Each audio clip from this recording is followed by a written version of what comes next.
Momo benar-benar tidak berkutik ketika salah seorang bapak cabul mengegang kedua tangan dan menenggelamkannya ke dasar kolam.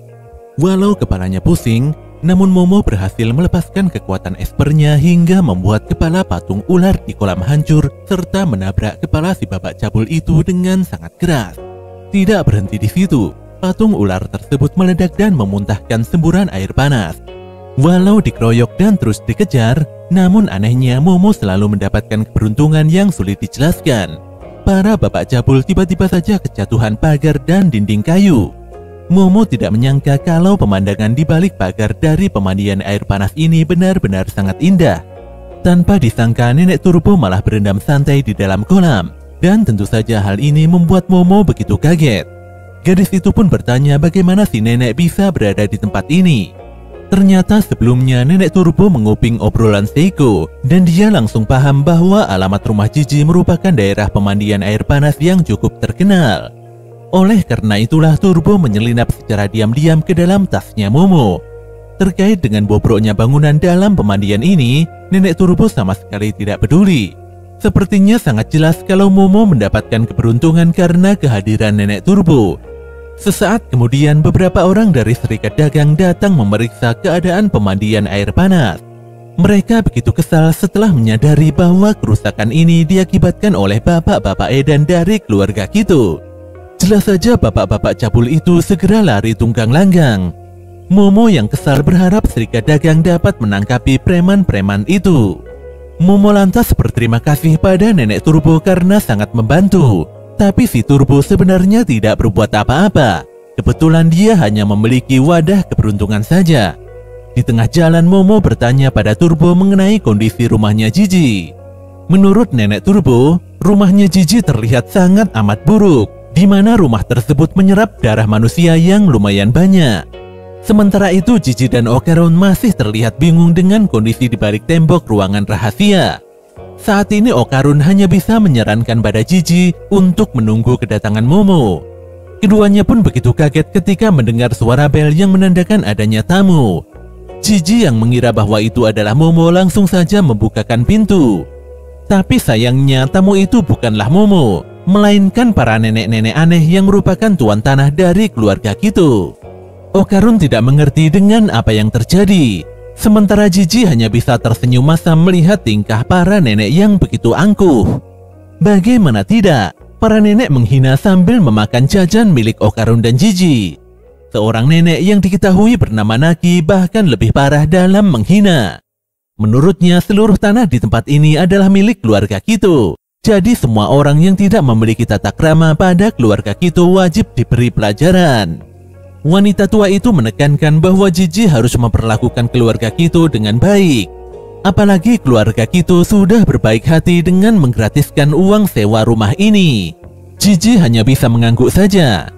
Okarun berbisik pada Jiji untuk menanyakan apa yang sebenarnya terjadi.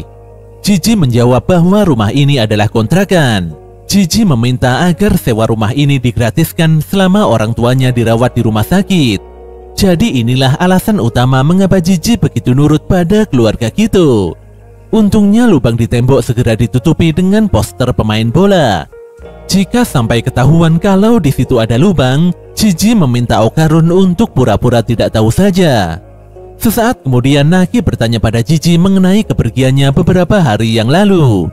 Naki sangat kesal karena Jiji tidak meminta izin dulu. Dengan akal bulusnya Jiji berkata kalau dia hanya menjemput Okarun yang ingin main ke rumah ini.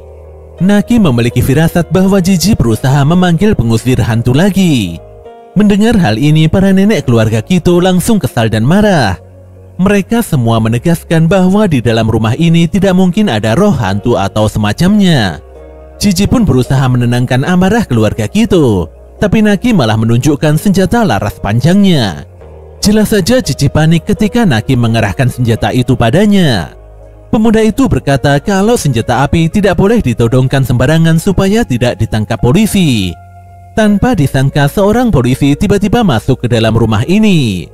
Polisi bernama Suru itu hanya diam saja melihat Naki menodongkan senjata api pada Jiji dan Okarun. Ternyata Suru adalah polisi korup yang membantu melepaskan para bapak-bapak cabul yang sebelumnya mengganggu Momo.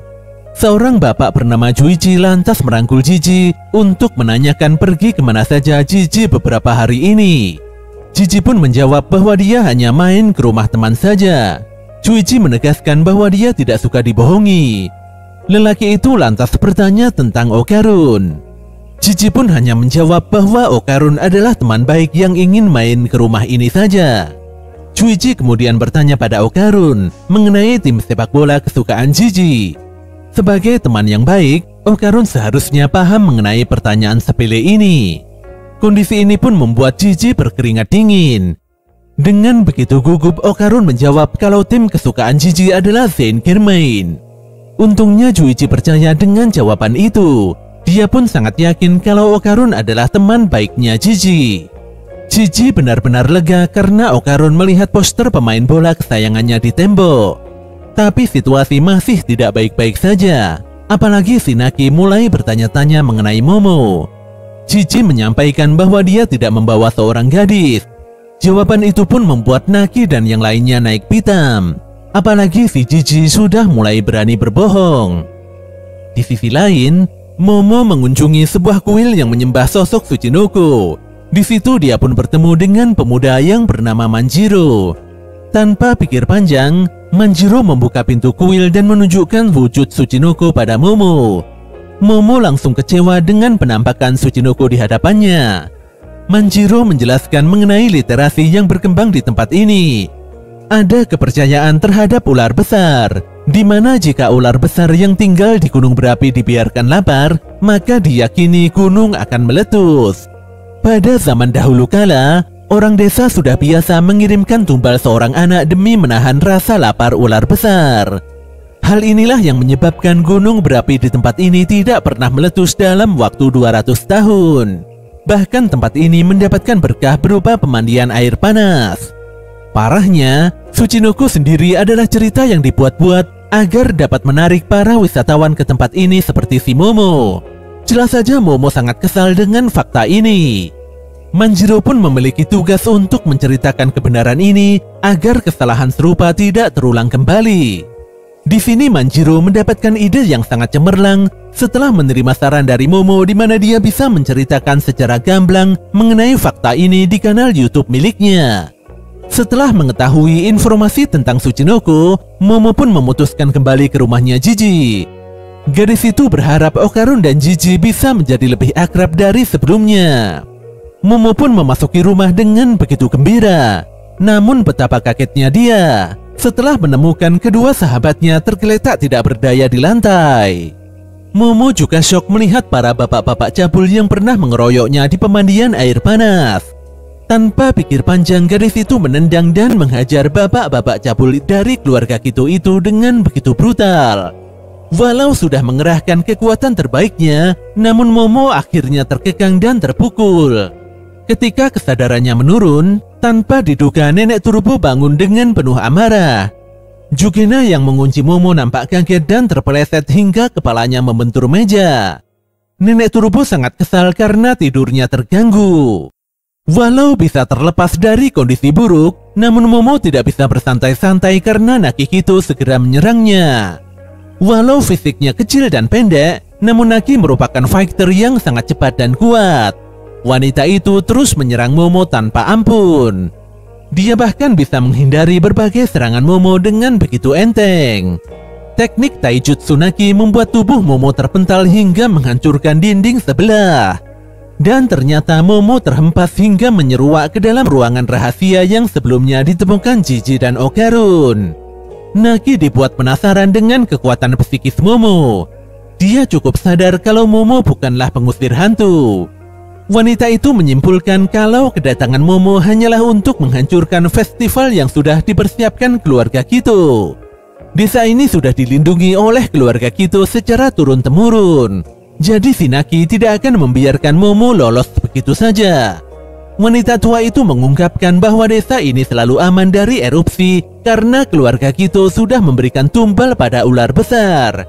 Jika keluarga Kito tidak melindungi tanah ini, maka desa ini sudah tenggelam di dalam magma sedari dulu. Di sini Momo mulai menyadari bahwa keluarga Kito adalah keluarga yang menumbalkan manusia demi kepentingan mereka sendiri. Naki berkata bahwa dulu ada altar suci di tempat ini, di mana penumbalan manusia juga dilakukan di tempat ini.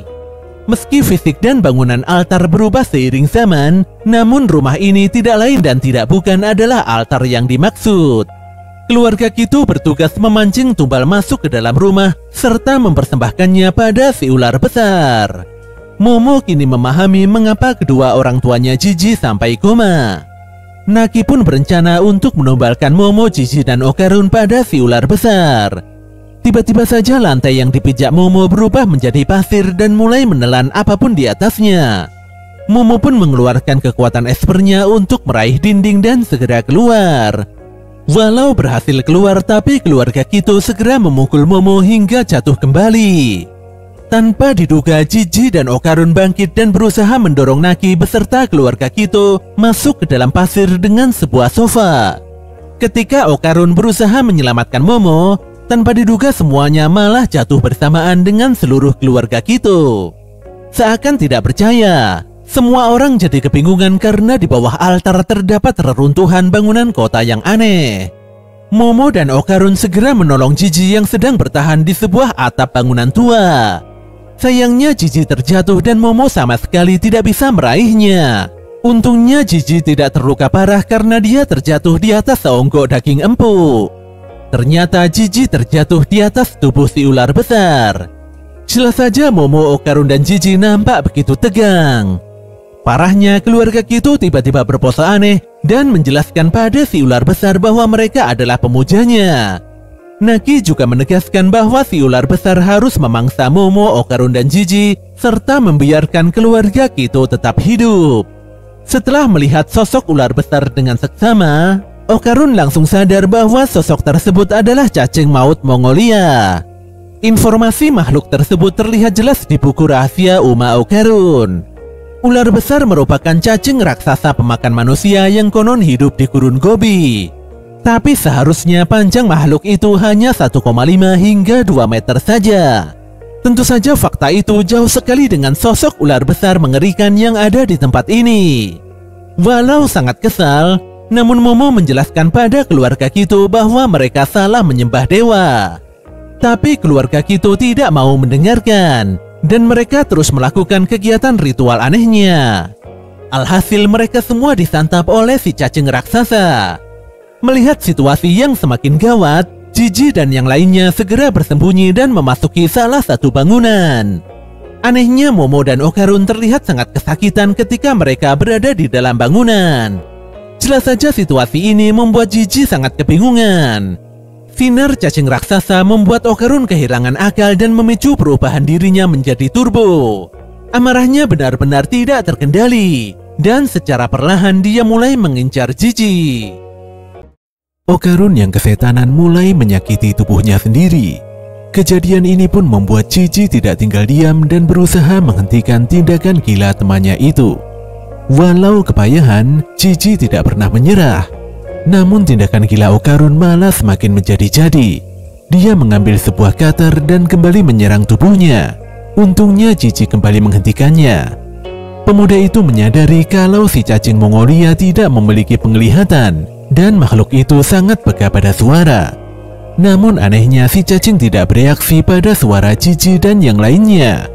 Ketika Okarun berusaha melukai dirinya kembali, Jiji pun teringat pada kedua orang tuanya. Pemuda itu sangat syok melihat bapak dan ibunya gantung diri di balkon rumah.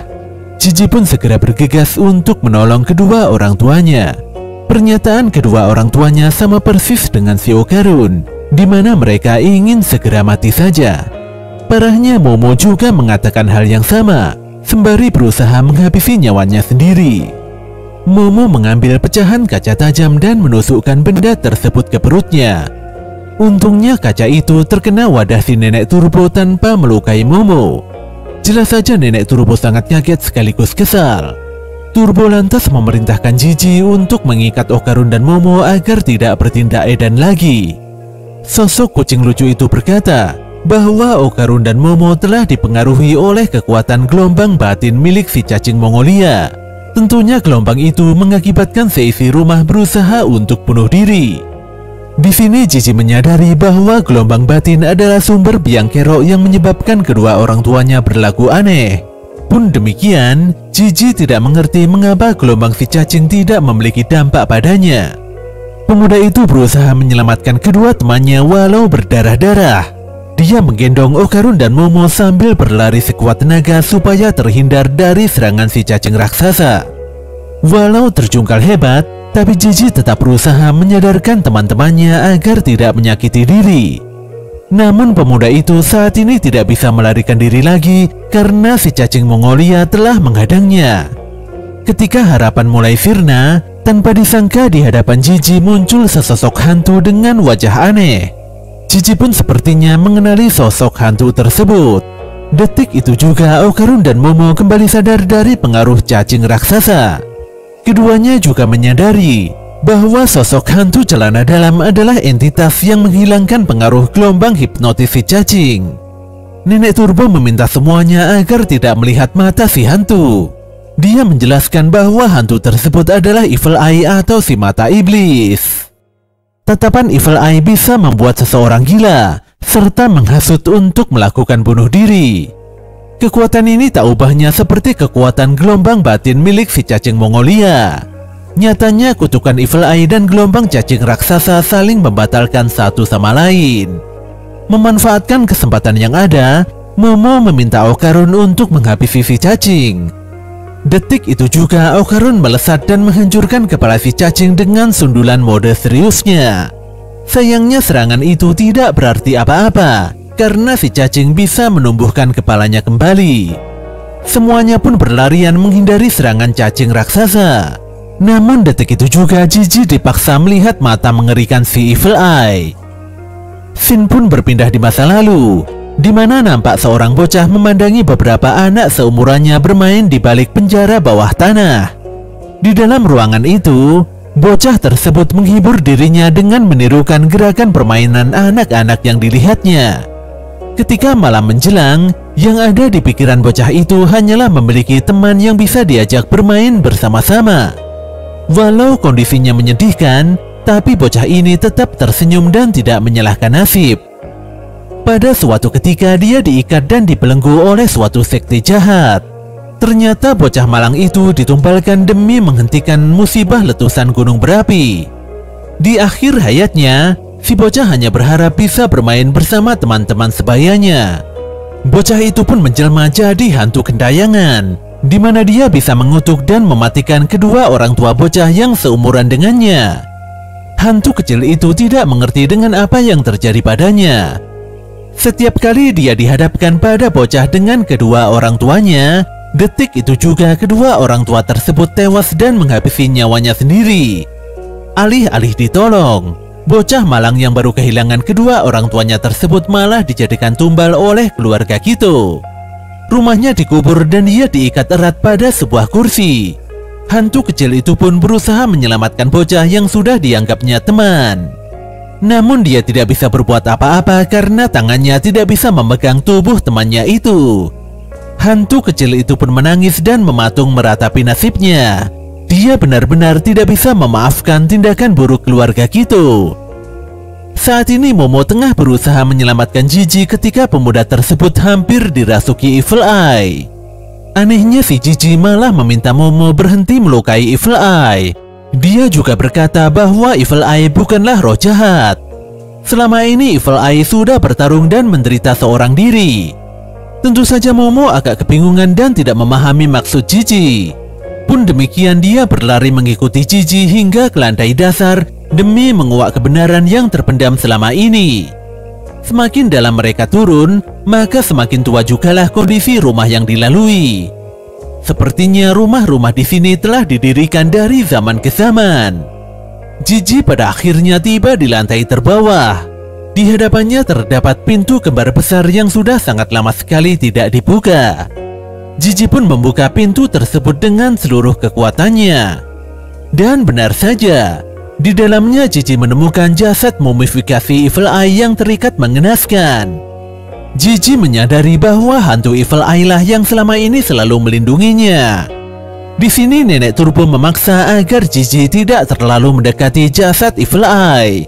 Bagaimanapun juga, Evil Eye adalah siluman yang menghasut manusia untuk melakukan bunuh diri. Dengan tegas, Gigi membantah tuduhan Nenek Turbo. Dia memastikan bahwa Evil Eye berbeda walau memiliki wujud yang aneh. Ketika Gigi dan Turbo sibuk berdebat, si cacing raksasa langsung menyetrum semuanya dengan sengatan petir. Monster tersebut juga memuntahkan cairan kental super lengket yang membuat semuanya tidak bisa bergerak. Momo lantas mengajak Gigi keluar dari ruangan dengan kekuatan espernya. Namun Gigi malah diam dan tidak merespon. Nyatanya kesadaran Gigi sudah berpindah ke tempat lain, di mana dia menyaksikan bocah Evil Eye yang terkulai lemas tidak berdaya. Pemuda itu meminta maaf karena selama ini sudah membenci Evil Eye. Sebenarnya Gigi hanya takut saja kalau si Evil Eye adalah dalang yang menyerang kedua orang tuanya. Melihat Evil Eye yang ingin bermain, Gigi pun menawarkan diri untuk menemaninya. Pemuda itu bertingkah konyol dan mengajak bocah Evil Eye bermain sepuasnya. Tentu saja Evil Eye tersenyum jahat karena si Gigi sudah mau menemaninya. Detik itu juga Gigi menjerit kesakitan karena Evil Eye berusaha merasukinya. Nenek Turbo pun menyalahkan Gigi karena tidak percaya padanya.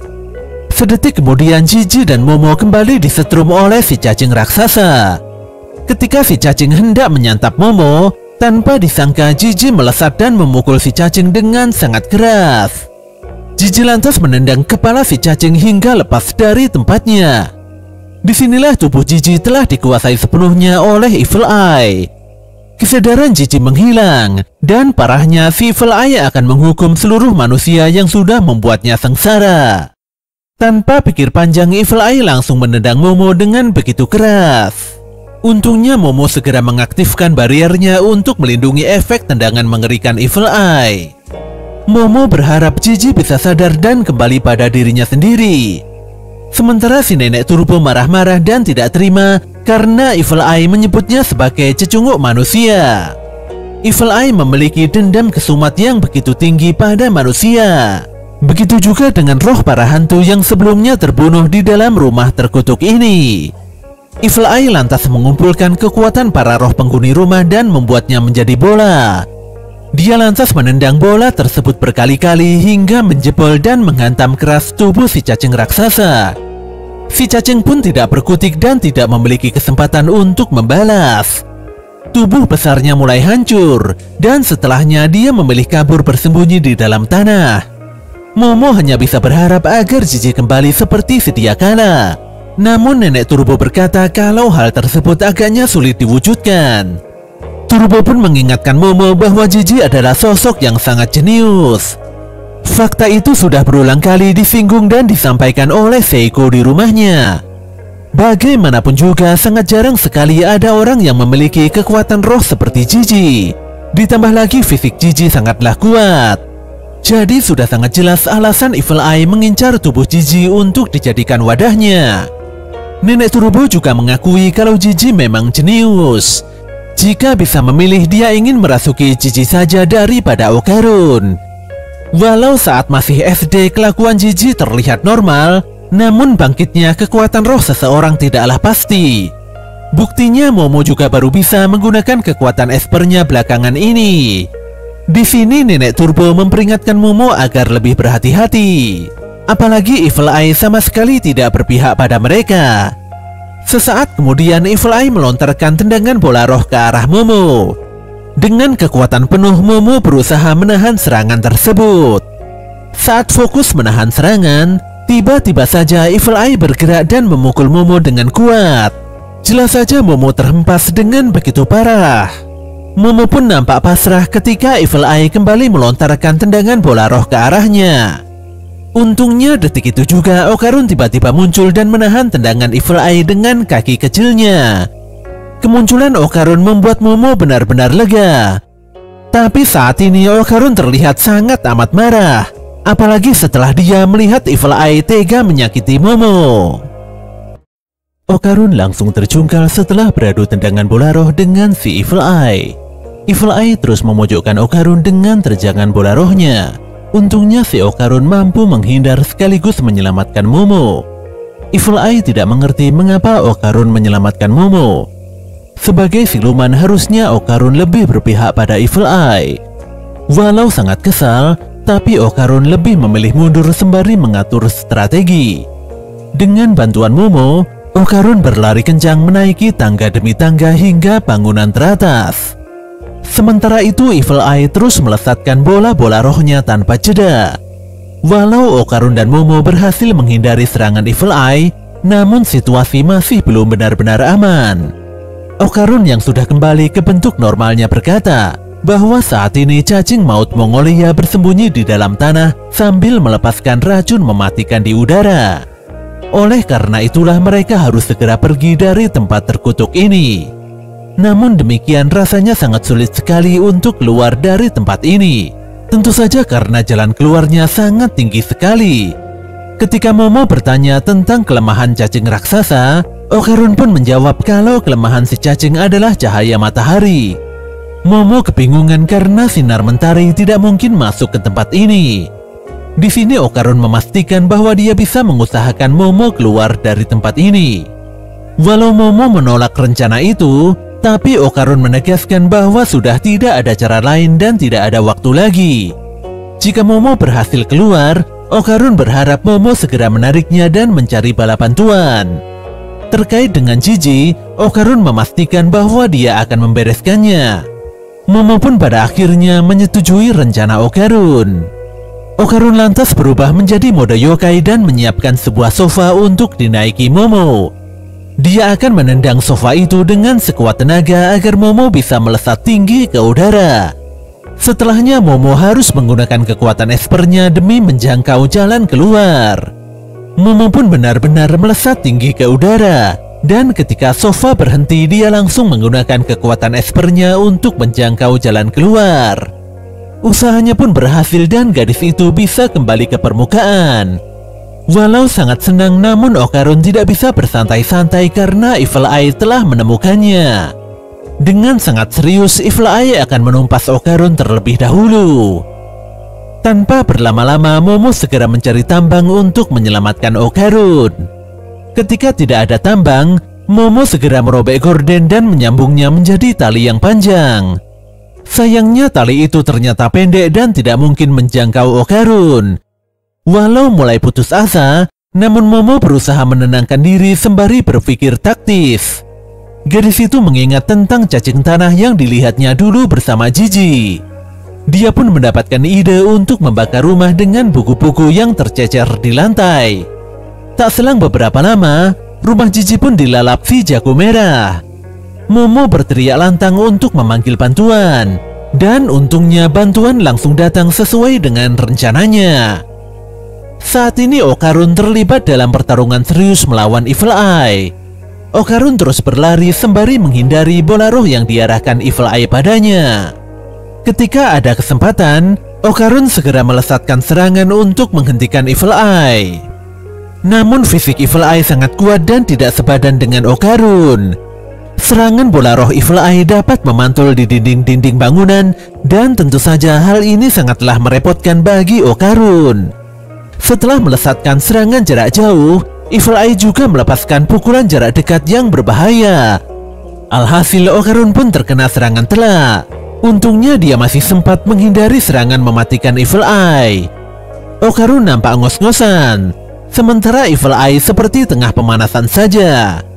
Anehnya tiba-tiba saja Evil Eye mimisan. Yokai itu pun sadar kalau tubuhnya terpengaruh racun yang disebarkan oleh cacing Mongolia.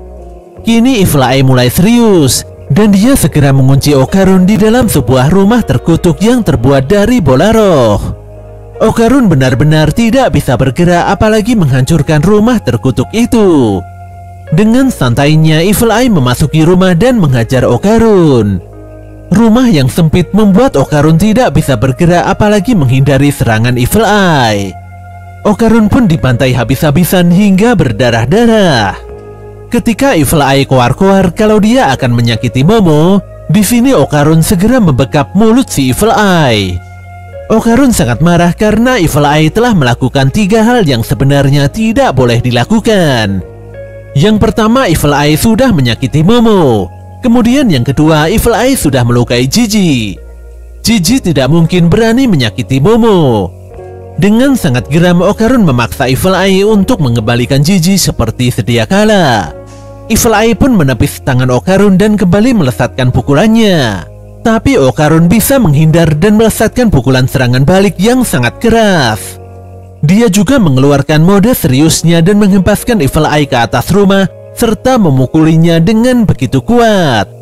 Hebatnya, pukulan mode serius Okarun benar-benar membuat si Evil Eye terpojok. Kondisi rumah yang sempit justru membantu Okarun dalam melancarkan serangan. Pukulan demi pukulan mendarat di tubuh Evil Eye hingga menghancurkan dinding rumah terkutuk yang sebenarnya didesain sebagai rumah penghabisan. Evil Eye pun terhempas parah dan tidak sadarkan diri. Di sini Okarun berkata bahwa hal ketiga yang tidak boleh dilakukan Evil Eye yaitu membuat Okarun marah. Sayangnya Okarun seketika tumbang karena kehilangan banyak kekuatan.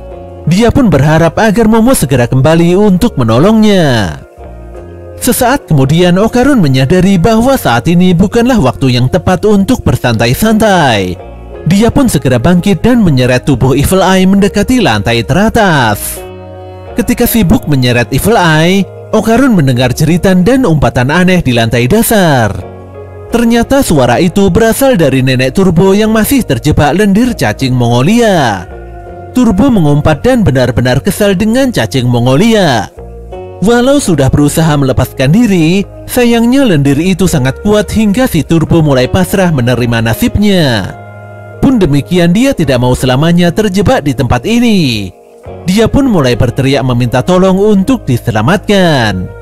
Setelah beberapa saat, Okarun datang dan berusaha menyelamatkan Turbo. Jelas saja hal ini membuat nenek Turbo terharu. Agar tidak terkena lendir, Okarun menjepol beberapa kayu untuk pijakan kakinya. Dia lantas mengangkat nenek Turbo dengan sekuat tenaga. Turbo nampak khawatir dan meminta Okarun agar tidak terpeleset. Walau berhasil menarik nenek Turbo, sayangnya detik itu juga Okarun malah terpeleset. Tentu saja Okarun dan nenek Turbo kembali terjebak di tengah lendir cacing Mongolia yang sangat merepotkan. Keduanya pun berharap agar Momo segera datang dan memberikan pertolongan. Di sisi lain, pasukan damkar sibuk memadamkan si jago merah. Di sini Suru menginterogasi Momo yang merupakan dalang di balik pembakaran rumah. Momo tidak menampik kalau dia yang membakar rumah. Namun dia menekankan bahwa keluarga Kito adalah sumber masalah karena mereka telah melakukan prosesi penumbalan manusia. Tapi Suru malah memutarbalikkan fakta, di mana Momo memiliki dendam pribadi pada keluarga Jiji hingga tega membakar rumahnya. Suru pun memaksa Momo ke kantor polisi guna memberikan penjelasan lebih lanjut. Jelas saja Momo tidak mau, apalagi saat ini matahari sudah mulai tenggelam. Dia pun berteriak pada pasukan damkar dan meminta mereka menyiramkan air yang banyak ke bawah tanah. Walau ditahan oleh Suru dan rekan-rekannya, namun Momo tetap berteriak meminta tolong pada pasukan damkar. Tiba-tiba saja terjadi gempa bumi, dan sedetik kemudian cacing maut Mongolia keluar dari lubang persembunyiannya. Warga pun nampak panik dan lari tunggang langgang meninggalkan TKP. Momo sendiri begitu lega melihat fenomena ini. Dia pun teringat tentang masa lalunya bersama Jiji, di mana kala itu dia mendengarkan penjelasan Jiji tentang cacing tanah.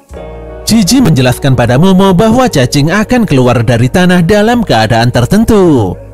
Sehari setelah hujan, tanah akan dipenuhi dengan air. Keadaan ini pun membuat cacing tanah tidak bisa bernafas karena pada dasarnya cacing bernafas dengan kulitnya. Oleh karena itulah cacing yang kehabisan nafas akan keluar ke permukaan tanah. Mereka pun akhirnya mati karena terpapar sinar mentari di siang bolong. Kembali ke masa kini, di mana Momo berusaha mengangkat mobil damkar dan menghempaskannya ke rumah. Hal ini terpaksa dilakukannya karena si cacing Mongolia bersembunyi di balik dinding rumah. Terjangan mobil damkar membuat rumah hancur, dan hal ini membuat cacing Mongolia terpapar sinar mentari hingga tubuhnya mengering.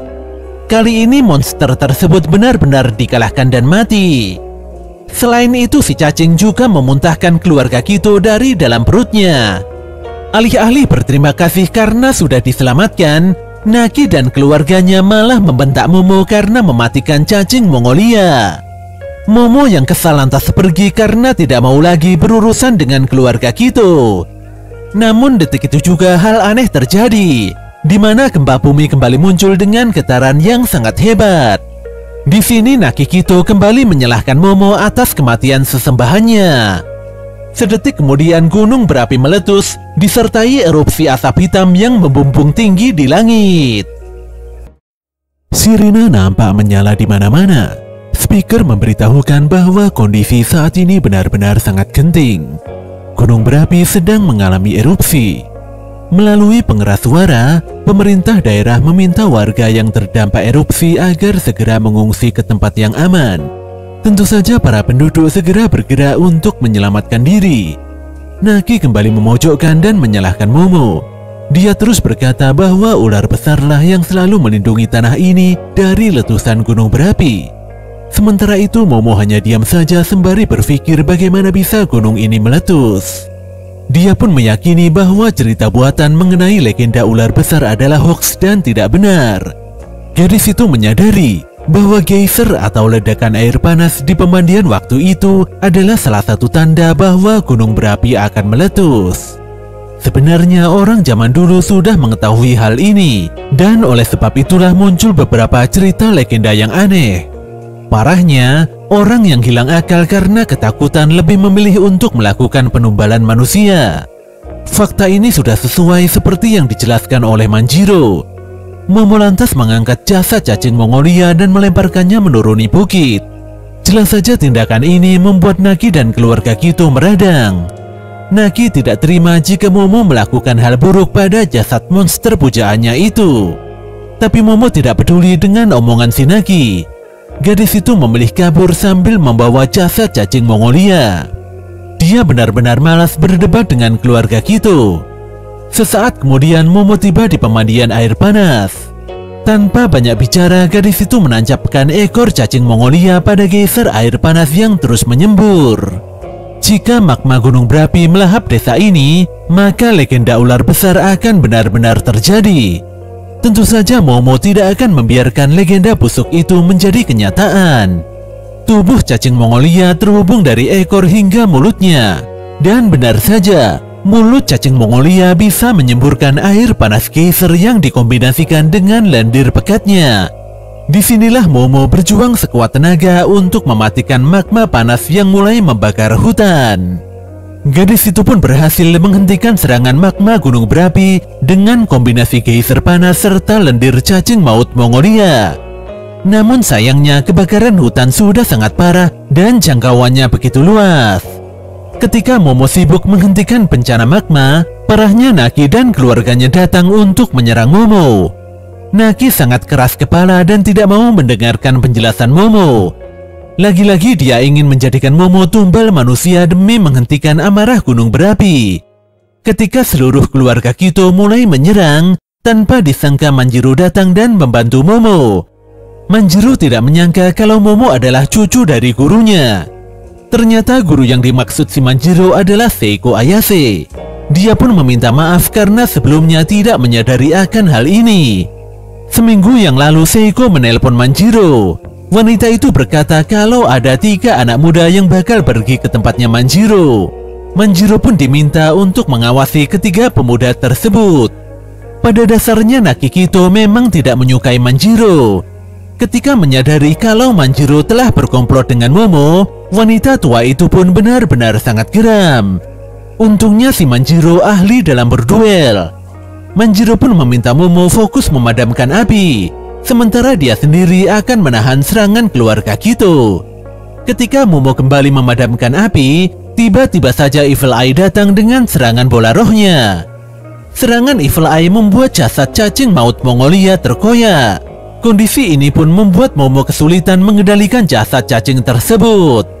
Evil Eye menghajar para lelaki keluarga Kito hingga semburat tidak karuan. Setelahnya yokai itu mulai menyerang Naki dengan tendangan kuatnya. Momo pun segera memindahkan Naki agar tidak terkena serangan mematikan Evil Eye. Manjiro turut membantu Naki, walau pada akhirnya dirinya sendiri harus diselamatkan Momo. Manjiro menyadari kalau Evil Eye sangatlah berbahaya. Walau di tengah pertarungan terjadi perdebatan antara Momo, Manjiro, dan Naki, namun di sini mereka bertiga terpaksa saling bekerja sama untuk menghentikan amukan Evil Eye. Ketiganya pun melakukan strategi serangan dan menghindar. Dalam suatu momen, Momo berhasil mengunci Evil Eye dengan kekuatan espernya. Sayangnya kuncian itu terlepas setelah Evil Eye menghancurkan kekuatan esper Momo dengan bola rohnya.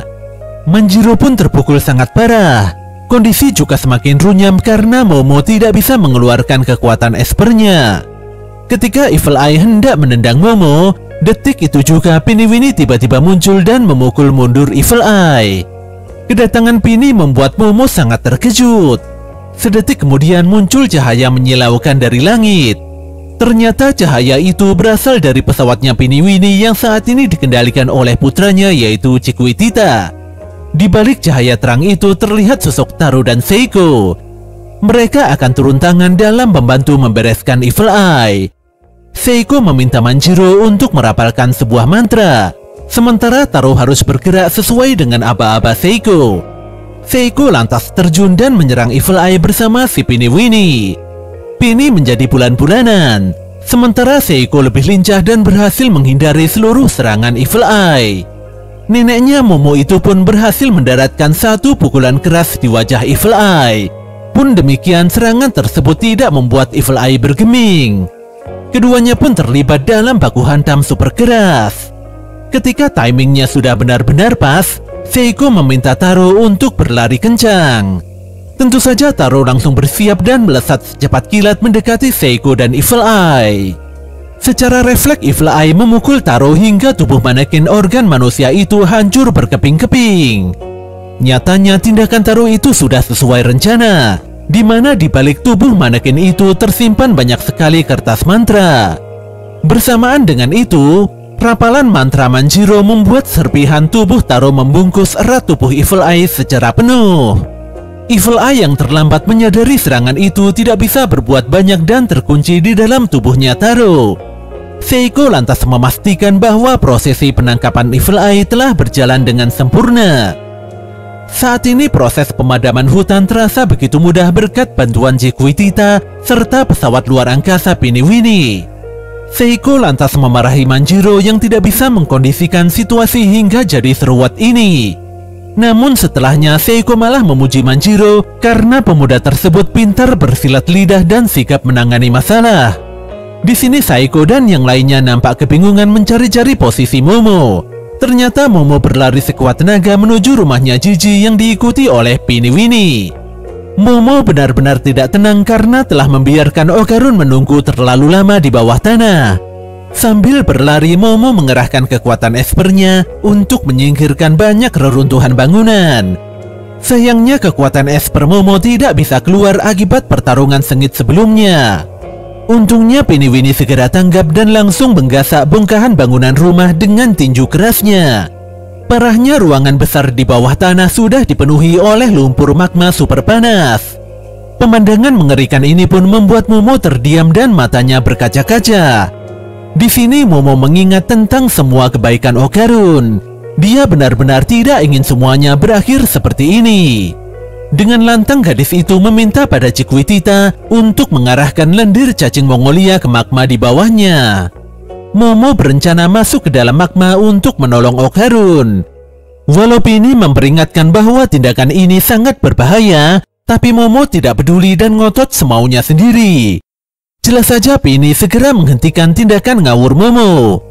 Di tengah-tengah pertikaian ini, Chiquitita mengangkat seonggok magma besar ke permukaan.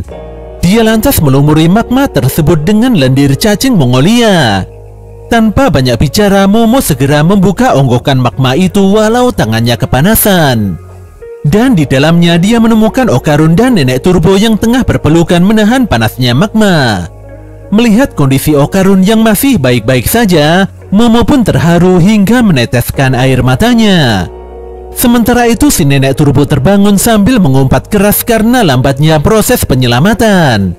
Walau sikap Turbo sangatlah kasar, namun Okarun berhasil selamat karena membantu kucing tersebut. Sebelumnya area sekitar Okarun dipenuhi oleh lendir cacing maut Mongolia. Kondisi inilah yang justru membuat Okarun dan Nenek Turbo aman dari serbuan magma panas. Okarun cukup tenang mendengar kondisi Jiji yang masih baik-baik saja. Dia pun meminta maaf pada Momo karena tidak berhasil mengurus Jiji. Namun di sini Momo malah merasa bersalah karena sudah berjanji untuk menolong Okarun. Gadis itu pun menangis sesenggukan dan sangat bersyukur karena Okarun masih bisa bertahan hidup menunggu bantuannya. Pada malam harinya, Seiko nampak serius memimpin jalannya ritual pengusiran Evil Eye yang melekat pada tubuh Jiji. Setelah membaca mantra yang cukup panjang, wanita itu mematikan api dan memeriksa wajah Jiji di balik manekin kepala Taro. Sayangnya Evil Eye masih 100% bertahan dan tidak mau keluar dari Jiji. Seiko pun kembali menyalakan api dan kembali merapalkan mantra pengusiran hantu. Panasnya bara api membuat tubuh Taro menggeliat hebat. Sesuatu di dalam manekin tersebut nampak memberontak. Walau Seiko dan yang lainnya sangat serius berusaha, sayangnya Evil Eye tidak bergeming dan menganggap usaha Seiko tidak ada gunanya. Di hari berikutnya, semua orang makan bersama di dalam rumah.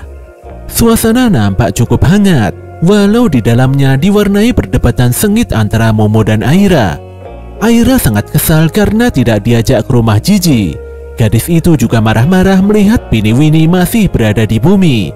Pini yang kebingungan lantas berterima kasih karena sudah diberikan seekor sapi. Sayangnya alien itu tidak bisa memerah susu sapi, atau lebih tepatnya sapi miliknya tidak bisa mengeluarkan susu untuk dikonsumsi Chiquitita. Hal inilah yang membuatnya terpaksa kembali ke bumi. Selain itu, di planet asal Pini dipenuhi oleh suatu zat seperti air aneh yang membuat Pini kesulitan memerah susu. Dikarenakan Chiquitita tidak bisa hidup tanpa asupan susu, maka Pini memutuskan untuk tinggal di bumi saja. Melihat Chiquitita yang imut membuat hati Aira luluh. Dia pun mempersilahkan Chiquitita tinggal di bumi selama-lamanya. Seiko benar-benar kasihan dengan Jiji. Tapi demi kebaikan bersama, dia terpaksa mengunci Jiji di dalam manekin Taro. Untuk melakukan prosesi pengusiran Evil Eye, agaknya diperlukan pertunjukan Hayashi. Sayangnya pelaku pertunjukan itu banyak yang sudah tua dan tidak ada jaminan Evil Eye akan lepas dari Jiji. Menurut Manjiro, Evil Eye mungkin bisa terlepas dari Jiji. Tapi dia jadi ragu setelah mengetahui kekuatan roh Jiji yang sangat kuat. Prosesi ini sangat beresiko dan mungkin saja memiliki efek samping pada Jiji. Ketika Taro memakan makanan yang cukup panas, tanpa disangka maneken itu tiba-tiba terjungkal dan meringis kesakitan. Seiko pun agak curiga dengan sikap Taro. Wanita itu lantas meminta Taro membuka kepalanya. Ternyata di dalamnya sosok Jiji nampak 100% sadar dari pengaruh Evil Eye. Melihat tingkah kocak dan sikap Jiji yang barbar, Seiko pun cukup yakin bahwa Jiji sudah kembali. Seiko lantas meminta Momo mengambil segelas air dingin. Tanpa banyak bicara, wanita itu menyiramkan segelas air dingin itu ke wajah Jiji. Detik itu juga Jiji kembali dikendalikan oleh Evil Eye. Sebelum hal buruk terjadi, Seiko segera mengambil segelas kuah panas dan menyiramkannya pada Evil Eye. Anehnya, Evil Eye menghilang dan kembali menjadi Jiji. Dari sini semuanya menyadari bahwa jika Jiji terkena air dingin, maka dia akan berubah menjadi Evil Eye. Sementara jika Evil Eye terkena air panas, maka dia akan berubah menjadi Jiji. Secara pribadi, Seiko meminta maaf pada Jiji, Momo, dan Okarun. Jika sedari awal Seiko mengetahui bahwa musuh utamanya adalah Evil Eye, maka dia tidak akan membiarkan ketiga remaja itu pergi sendiri. Bagaimanapun juga, ini adalah tanggung jawabnya sebagai orang tua. Walau Momo dan Jiji meminta Seiko bersikap biasa, namun Nenek Turbo menjelaskan mengapa Seiko bersikap demikian. Pada dasarnya, Evil Eye adalah setan gunung yang sulit dikendalikan. Yokai itu layaknya dewa hingga banyak disembah.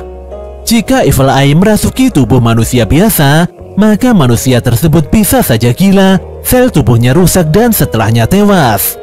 Oleh karena itulah, para setan gunung seperti Evil Eye hanya mengincar manusia dengan kekuatan roh yang sempurna seperti Jiji. Bisa dikatakan kalau Evil Eye masih seperti bayi yang baru dilahirkan. Bahkan Momo dan yang lainnya bisa selamat saja sudah merupakan keajaiban. tentu saja Evil Eye pasti akan jauh lebih kuat dari sebelumnya. Kelak suatu hari nanti kekuatan Evil Eye pasti akan meledak dan hal itu tidak mungkin bisa dibendung lagi. Menanggapi fakta ini, Seiko memutuskan untuk mengawasi Jiji secara penuh. Dia tidak memperbolehkan Jiji keluar dari kota Kamigoe hingga Evil Eye terusir. Jika keluar dari kota Kamigoe, maka penghalangnya Seiko jadi tidak ada gunanya. Tubuh manekin Taro juga tidak mungkin selamanya menahan Evil Eye. Yokai sekelas Evil Eye pasti nantinya kebal pada penghalang. Seiko pun memberikan termos air panas pada Okarun dan Momo yang sebelumnya disiapkan Manjiro. Jika Evil Eye muncul, Seiko meminta Okarun dan Momo sigap menyiramkan air panas itu pada Jiji. Di samping itu, Seiko meminta Jiji untuk lebih waspada dengan air dingin, baik saat cuci tangan, meminum air, dan lain sebagainya. Jika sampai terkena setetes air dingin, Seiko memastikan Jiji pasti akan berubah jadi Evil Eye.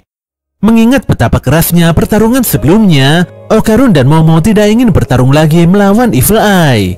Okarun pun meminta semuanya untuk berjuang bersama-sama hingga prosesi pengusiran Evil Eye tuntas 100%. Esoknya semua orang mengantarkan Jiji mengunjungi orang tuanya. Walau sebelumnya Jiji tidak pernah mengkhawatirkan kondisi kedua orang tuanya yang cerewet, namun saat bertemu di rumah sakit, pemuda itu malah menangis sesenggukan. Momo dan Okarun benar-benar bersyukur melihat kondisi yang mengharukan ini. Sementara itu di TV nasional mengabarkan tentang sebuah berita penting mengenai erupsi gunung berapi.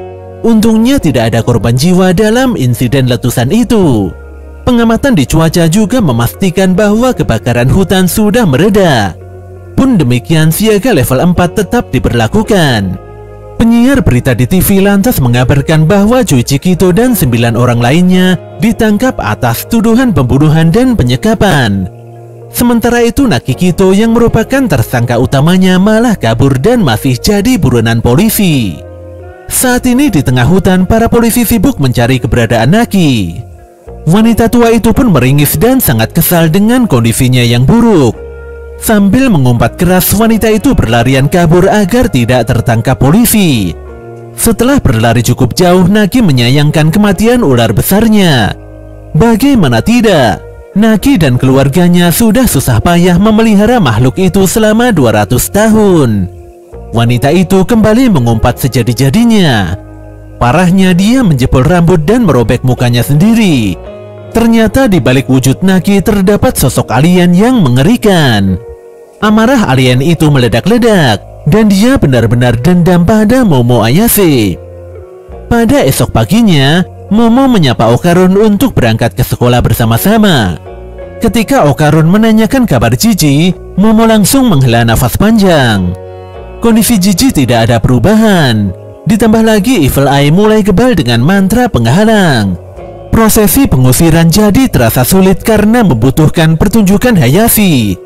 Konon pertunjukan Hayashi bisa menghibur Evil Eye supaya mudah dikeluarkan dari tubuh manusia. Sesampainya di sekolah, Momo langsung menarik Aira dari depan kelasnya. Tentu saja Aira kesal dan tidak mengerti dengan maksudnya Momo. Semua teman-teman sekelas Aira nampak bingung. Mengapa gadis berambut pink tersebut bisa mudah akrab dengan Momo Ayase yang merupakan musuhnya? Di belakang sekolah, Aira menumpahkan amarahnya pada Momo, tapi tidak dengan Okarun. Gadis itu benar-benar sudah jatuh hati pada pemuda culun berkacamata seperti Okarun. Okarun dan Aira mulai menatap Momo dengan serius, tapi keduanya langsung kaget bukan main setelah Momo menyampaikan keinginannya untuk mengajak Okarun dan Aira tinggal di rumahnya.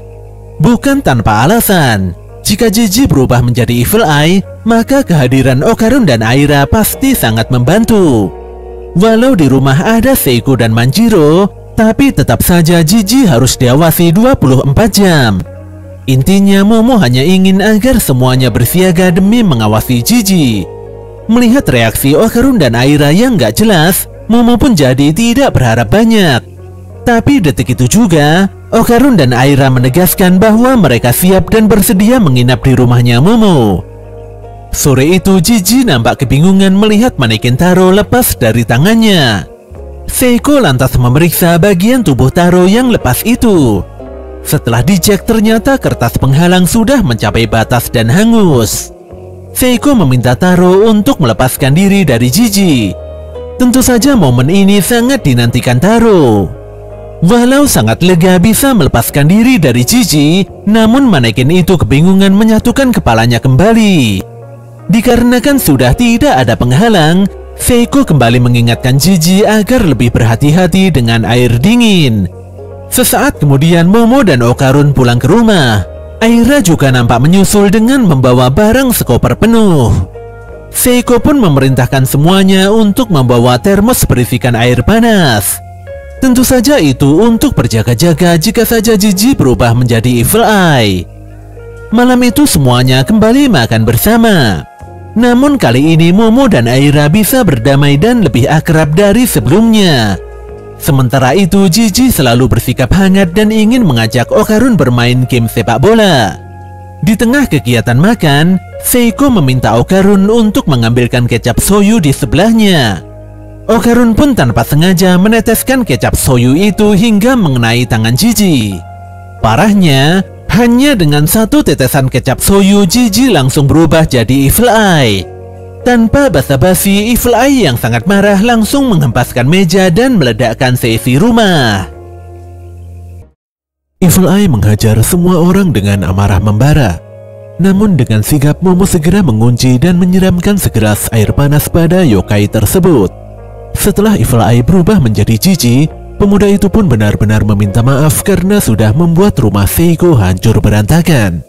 Jelas saja Aira sangat kesal dan menceramahi Jiji. Nenek Turbo yang juga kesal langsung memukuli Jiji dengan kayu. Okarun sungguh kewalahan menghadapi amukan Evil Eye.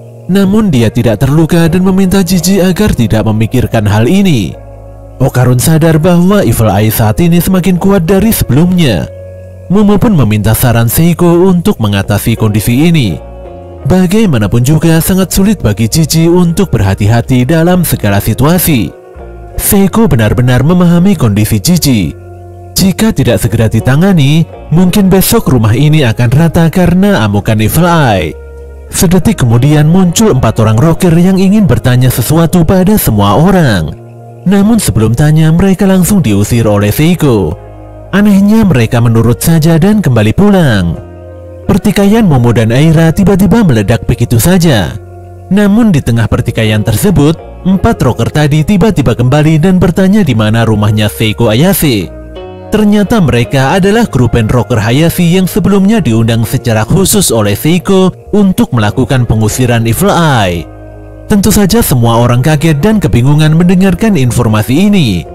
Tanpa menunggu waktu lama, band Hayashi segera melakukan persiapan serta menyeting seluruh alat musik yang mereka bawa.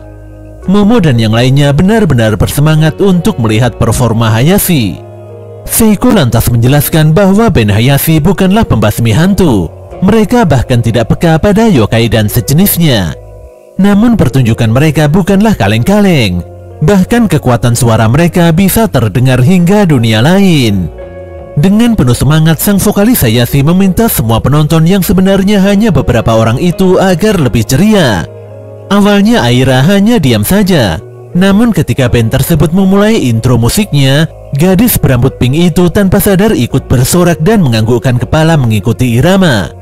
Suara musik terdengar semakin keras dan riuh. Hingga kali ini semua orang termasuk Seiko yang tengah menjaga Jiji di depan altar ikutan menganggukkan kepala. Ledakan musik yang menggelegar membuat para roh gentayangan bangkit dari kuburan. Ratusan bahkan ribuan hantu tiba-tiba mendatangi TKP. Mereka ikut berdendang dan memeriahkan suasana pengusiran Evil Eye. Jiji sendiri nampak terdesak dan benar-benar tidak nyaman dengan musik Hayashi.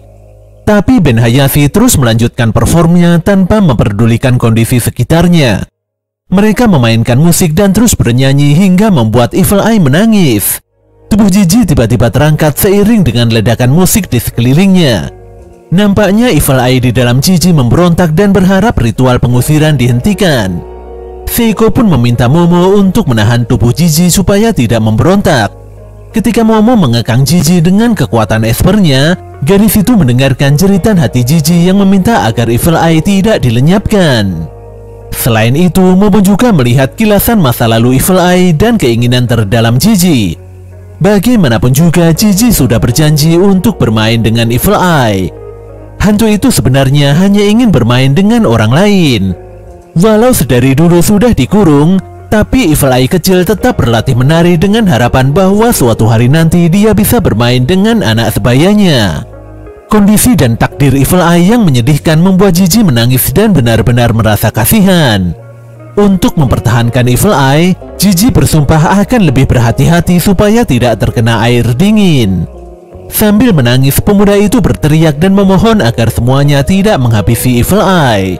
Ketika musik sudah mulai memasuki bagian final, tanpa diduga Seiko bangkit dan memadamkan api ritual dengan alat pemadam api ringan atau apar. Tentu saja tindakan Seiko membuat Ben Hayashi terdiam dan agak kebingungan. Seiko lantas berkata bahwa pengusiran Evil Eye tidak jadi.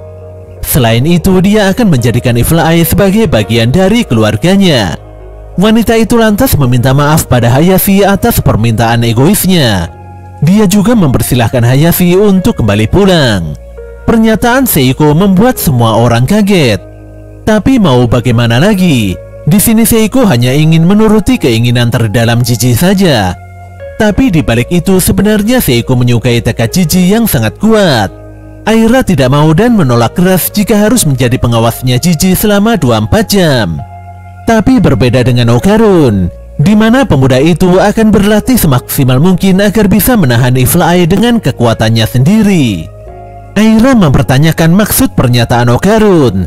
Apalagi hal itu kemungkinan besar sangat berbahaya bagi keselamatan Okarun.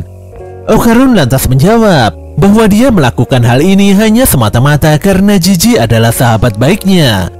Momo pun mendukung pernyataan Okarun, dan dia juga akan berlatih meningkatkan kemampuannya. Tentu saja Aira tidak terima karena Momo berusaha mendekati Okarun. Dia juga akan berusaha menjadi lebih kuat untuk membantu Okarun. Tanpa disangka hujan tiba-tiba turun, dan tentu saja membuat Gigi kembali berubah menjadi Evil Eye. Untungnya Evil Eye yang marah masih bisa dikendalikan. Sesaat kemudian Ben Hayashi pamitan pulang.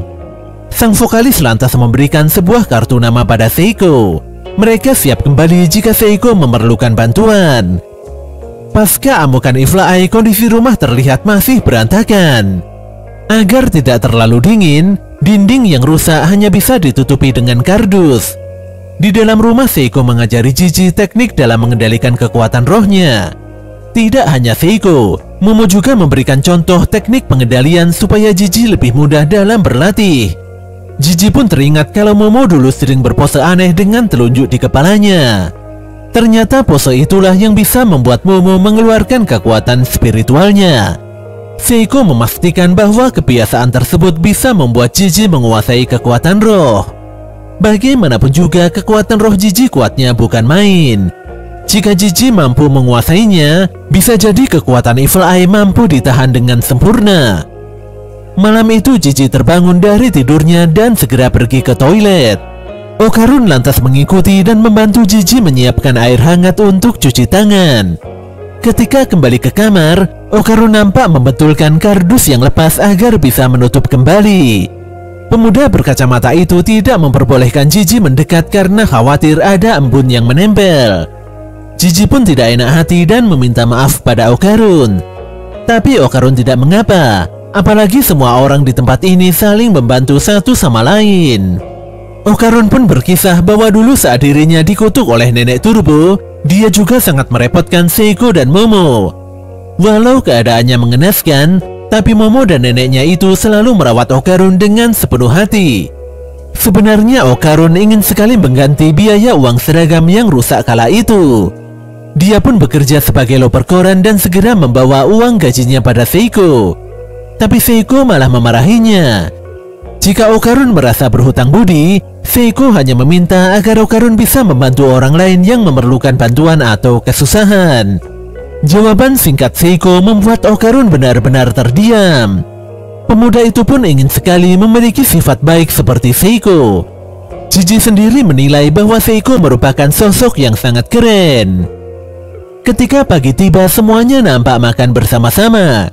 Seiko kembali mengingatkan Gigi untuk terus berlatih mengeluarkan kekuatan ki atau rohnya.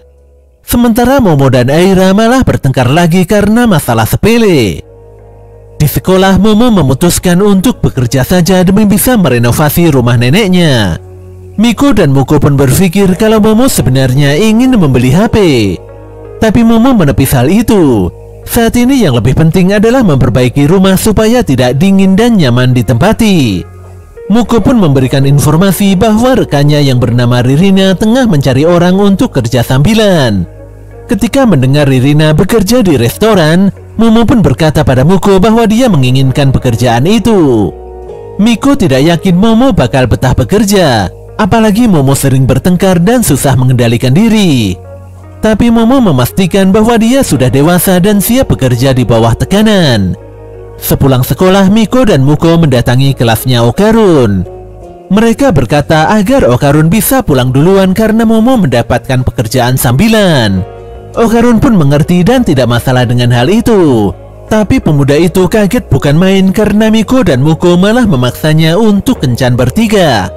Walau sudah berusaha menolak, tapi Okarun tidak berdaya dan harus mengikuti keinginan Miko dan Muko.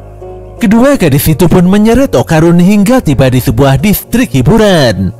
Mereka lantas memasuki sebuah gedung dan meluncur di lantai atas dengan lift. Tapi disinilah masalah utamanya muncul, di mana Momo ternyata malah bekerja di tempat ini. Tentu saja Momo sangat kaget dan malu setengah mati. Tentunya setelah dia menyadari bahwa Okarun adalah pelanggan pertamanya.